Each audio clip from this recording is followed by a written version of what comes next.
Sacred Heart is proud to sponsor Pensacola Histories in recognition of the Daughters of Charity who brought their mission of care to Pensacola over 90 years ago.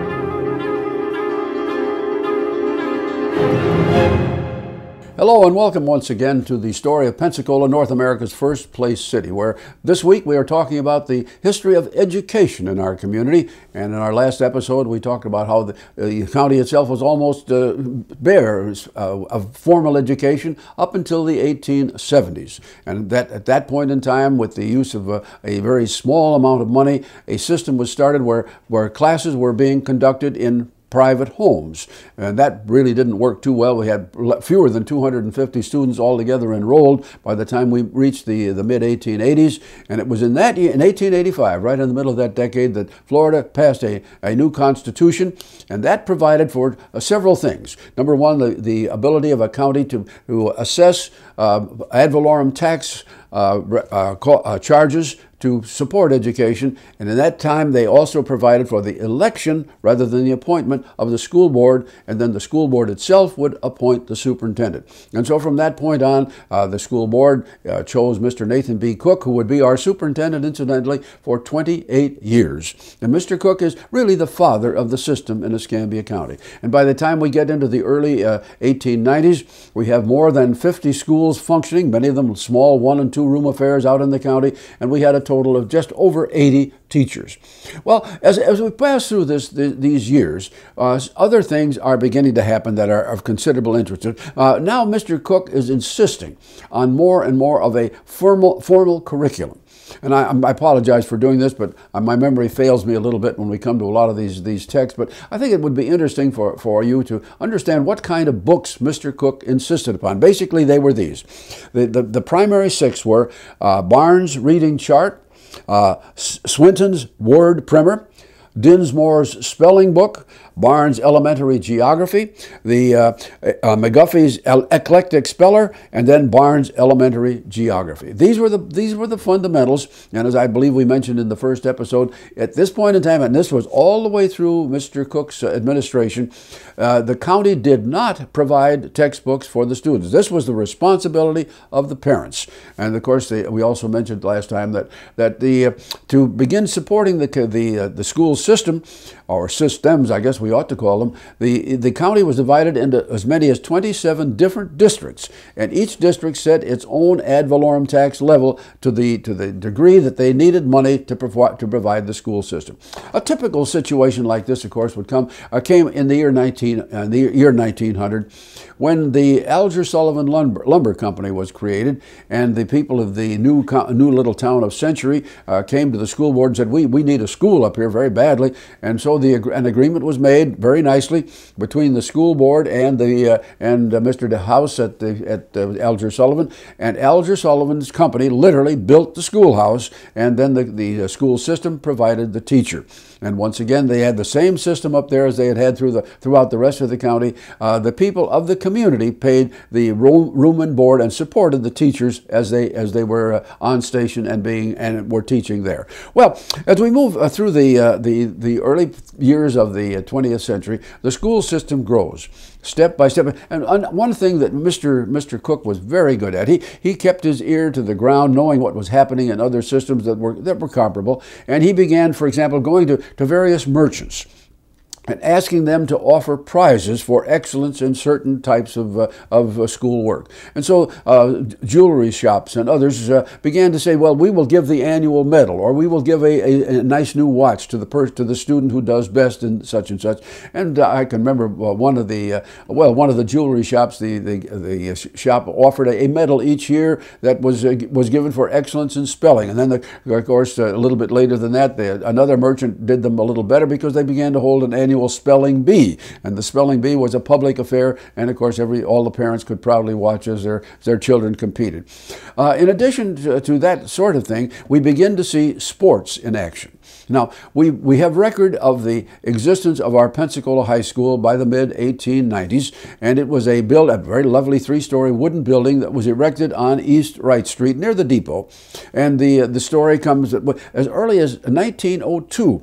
We have some records, even some photographs photographs of boys who were playing major sports, but particularly football, and were competing with other schools outside the county. We did not have a number of schools in our own community until maybe almost 8 or 9 years after that.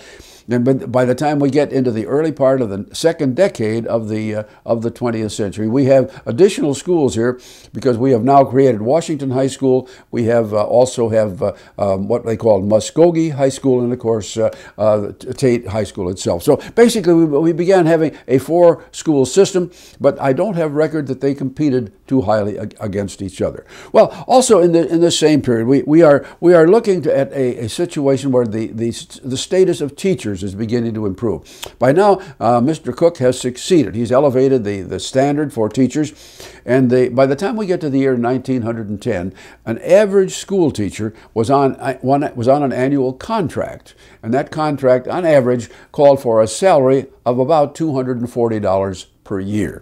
Now, bear in mind, some of these folks also had room and board if they were teaching out in the county. Okay, we move up to the year 1912. In that year, the Florida legislature decided to make a change. And they said that beginning in this year, in the elections of the fall of 1912, the position of superintendent will become elective in all of the counties, which meant that Mr. N.B. Cook, who had been the appointed superintendent through all of these 28 years, now had to stand for election, and he had competition. The man was named A.S. Edwards, and Mr. Edwards had been the bookkeeper for the school system.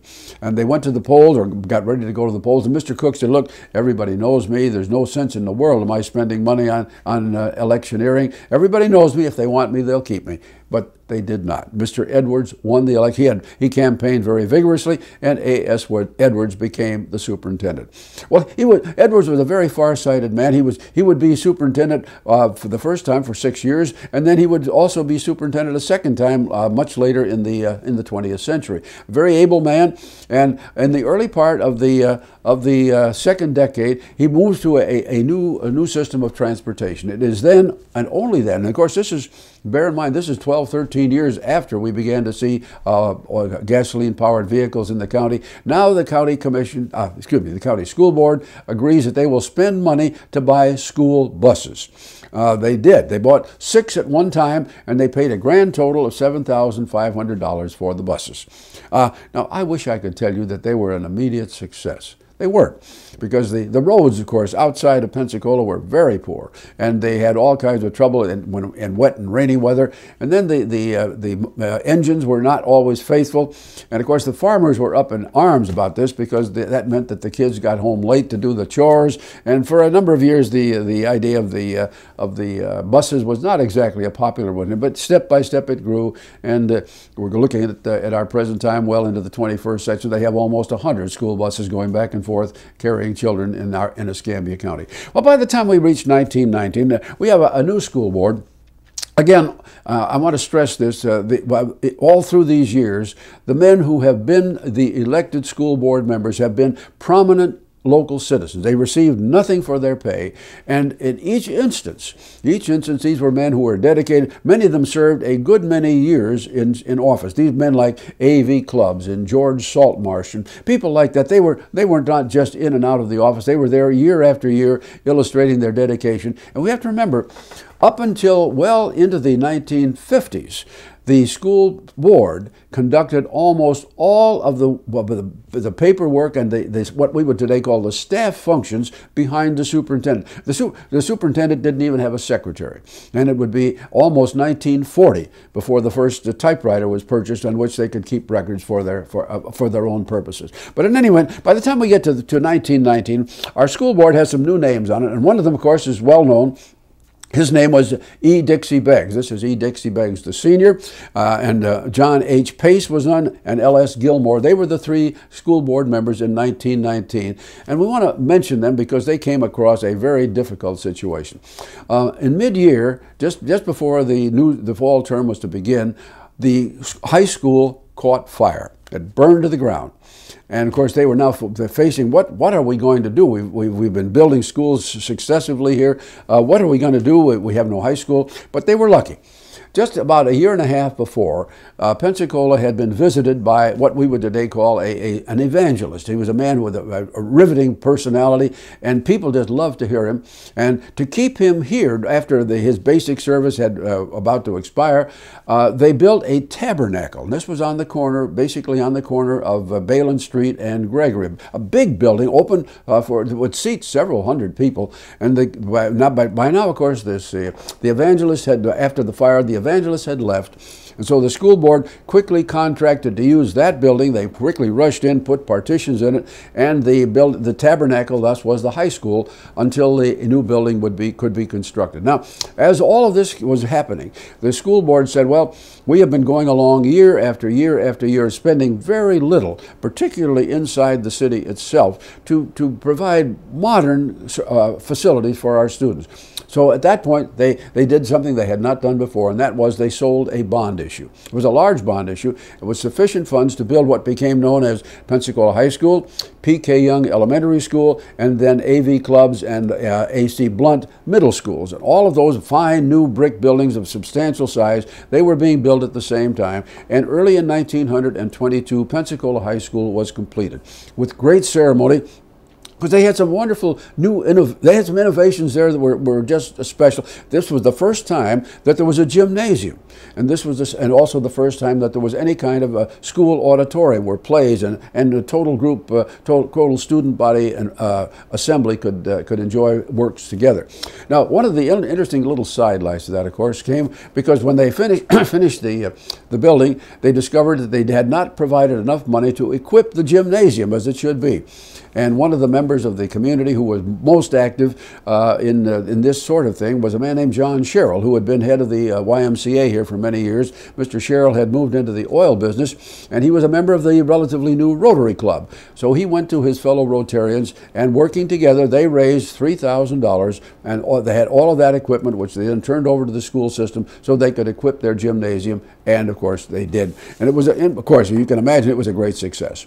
Well, after about the seventh year of his term, Mr. Edwards decided not to run for re-election. He was succeeded by a man named William Tyler, and Mr. Tyler would be our superintendent then for the next 11 years. Now, by this time, we've got a number of things that are happening. The numbers of schools, of course, have been slowly increasing. The size of some of them had increased as well.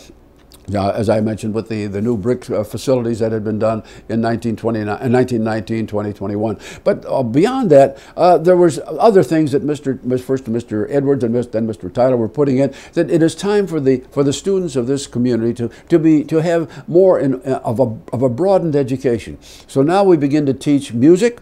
We begin to teach art. We begin to have some classes in what we would today call home economics. And there was another one that the boys particularly loved that they called manual training. This is where they learned the fundamentals of carpentry and a few little home chores in plumbing and things of that kind. So all of this is being added to the curriculum of the school system, and it goes along extremely well. So we passed through the 1920s with not a whole lot of change that we could point fingers at. The numbers of students, of course, are rising. We have a ratio of schools that are specifically for white students of about 2 to 1 as opposed to the ones for colored students. And but basically the facilities as they are prepared for both white and colored are basically the same, with perhaps 1 or 2 differences within the city itself. Well, and we move through the 1920s, and we come, of course, to 1929, and then the school system, like everybody else, would be struck by the terrible economic woes of the Great Depression. And as we move into the 1930s, that's basically, our system is pretty much static.